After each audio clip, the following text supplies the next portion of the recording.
Assalamualaikum warahmatullahi wabarakatuh.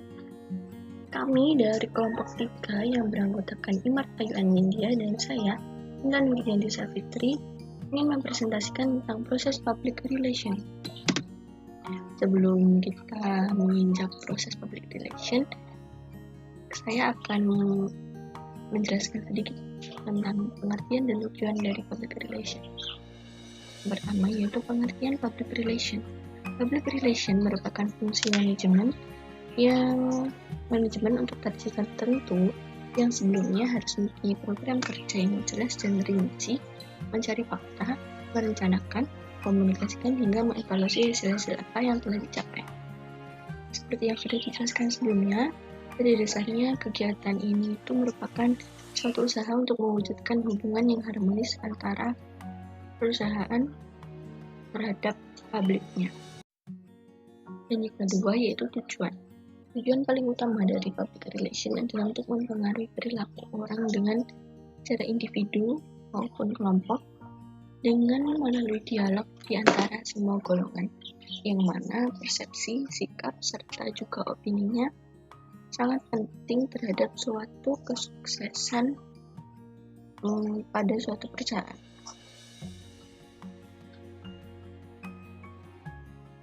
Dan yang selanjutnya, proses public relation.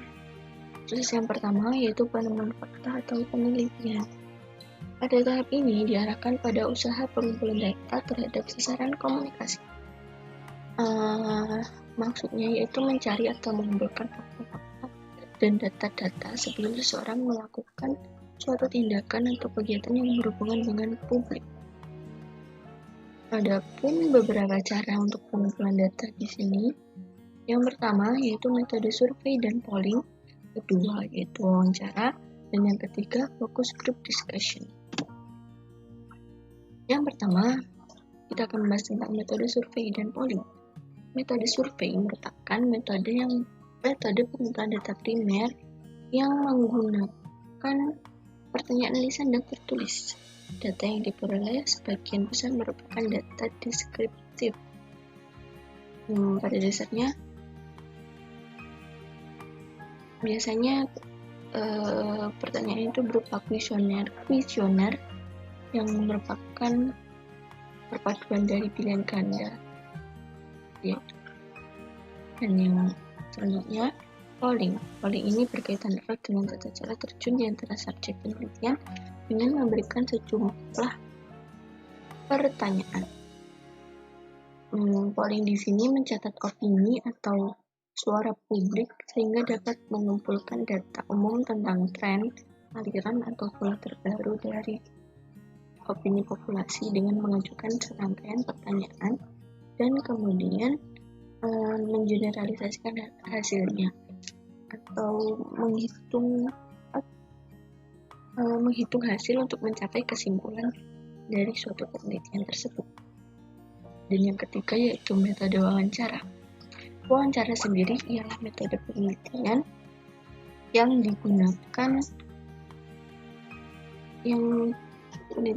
dilakukan dengan terjun langsung pada masyarakat dengan menyiapkan pertanyaan-pertanyaan yang berkaitan antara tema penelitian dan hasil yang diharapkan.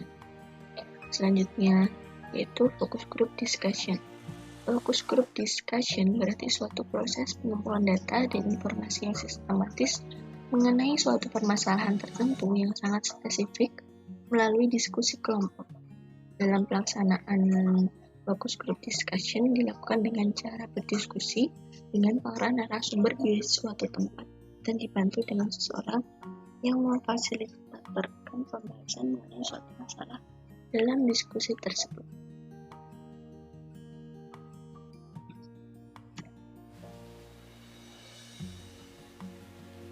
Baiklah, saya di sini akan menjelaskan tentang proses perencanaan. Perencanaan disusun atas data dan fakta yang telah diperoleh, bukan berdasarkan keinginan public relation. Berdasarkan pada rumusan masalah, dibuat strategi perencanaan dan pengambilan keputusan untuk membuat program kerja berdasarkan kebijakan lembaga yang juga disesuaikan dengan kepentingan publik. Dalam tahap perencanaan yang keberlanjutan dari tahap fact-finding. Atas dasar hasil penelitiannya, seorang petugas public relation merencanakan bagaimana sebaiknya public relation dijalankan dengan memperoleh faktor-faktor psikologis, sosiologis, keadaan sosial, ekonomi, dan lain sebagainya. Berdasarkan hasil fact-finding, dalam proses ini sejumlah langkah-langkah dilakukan, yaitu 1. Merumuskan apa tujuan yang harus dicapai oleh public relation ketika mengirim pesan tertentu. 2. Mengolah data yang diperolehnya. 3. Merumuskan bagaimana pesan itu harus disebarkan. 4. Menentukan teknik komunikasinya. 5. Mengadakan analisis atas informasi yang diperoleh serta merumuskan sesuai program kerja. Dan selanjutnya tentang komunikasi. Tahap komunikasi merupakan penyampaian informasi secara aktif kepada publik, baik publik internal maupun eksternal, mengenai apa yang telah disusun dan diprogramkan. Pada penyampaian informasi, seorang public relation menggunakan media dan teknik komunikasi agar proses komunikasi dapat berjalan dengan baik. Maka beberapa hal perlu diperhatikan, yaitu kredibilitas, keterkaitan, isi, kejelasan, keberlanjutan dan konsistensi, saluran atau media, dan kemampuan hayalan. Komunikasi seringkali dilakukan berdasarkan asumsi pribadi oleh seorang praktisi public relation. Tujuan dan objektivitas yang spesifik harus berkaitan untuk mencapai aksi dan komunikasi yang akan dilakukan oleh praktisi public relation.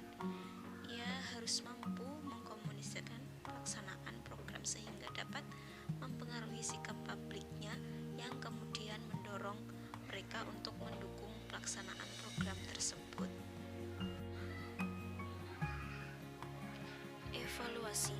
Evaluasi dalam suatu organisasi memiliki peranan yang sangat penting dalam upaya untuk mengetahui berbagai hal yang berkaitan dengan perkembangan, kemajuan, kemunduran suatu organisasi guna ditindaklanjuti sebagai langkah improvisasi organisasi menuju ke arah yang lebih baik dan maju. Pada tahap ini, praktisi public relation dituntut untuk teliti dan seksama demi keakuratan data dan fakta yang ada. Akan tetapi, perlu diingat bahwa nama tengah seorang praktisi public relation adalah krisis. Oleh karena itu, setelah selesai satu permasalahan, tidak menutup kemungkinan untuk mendapatkan masalah baru lagi. Dengan demikian, tahap ini juga sebagai acuan perencanaan di masa mendatang.